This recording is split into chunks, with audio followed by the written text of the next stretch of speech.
Nobody convinced me. I convinced myself. ইরানের বিরুদ্ধে সামরিক হামলার সিদ্ধান্ত নিয়েও শেষ মুহূর্তে কেন পিছু হটলেন ডোনাল্ড ট্রাম্প? যখন মধ্যপ্রাচ্যের আকাশে যুদ্ধের মেঘ ঘনিয়ে এসেছিল, তখন হোয়াইট হাউস থেকে এলো এক বিস্ময়কর বার্তা। আমেরিকা আপাতত ইরানে হামলা করবে না। এই সিদ্ধান্ত শুধু একটি রাজনৈতিক সিদ্ধান্ত নয়, বরং এর পেছনে লুকিয়ে আছে একাধিক গভীর হিসাব, চাপ এবং ভয়ঙ্কর পরিণতির আশঙ্কা। ইরানের সরকার বিরোধী বিক্ষোভ দমনে সাম্প্রতিক সহিংস অভিযানের পর পরিস্থিতি কিছুটা নিয়ন্ত্রণে এসেছে বলে জানিয়েছে মানবাধিকার সংগঠন ও স্থানীয় বাসিন্দারা।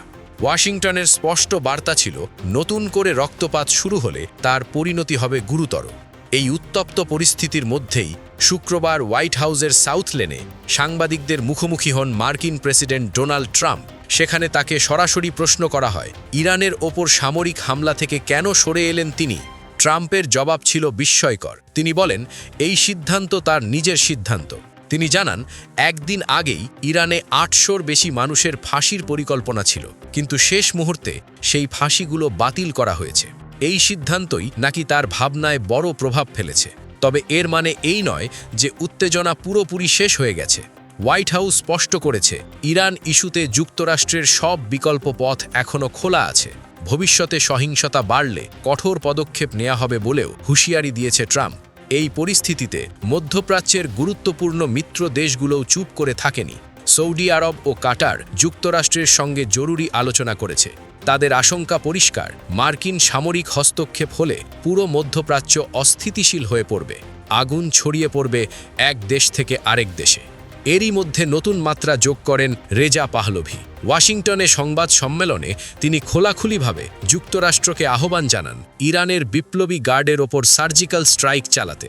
তার দাবি, এতে প্রাণহানি কমবে এবং ইসলামী প্রজাতন্ত্রের পতন ত্বরান্বিত হবে।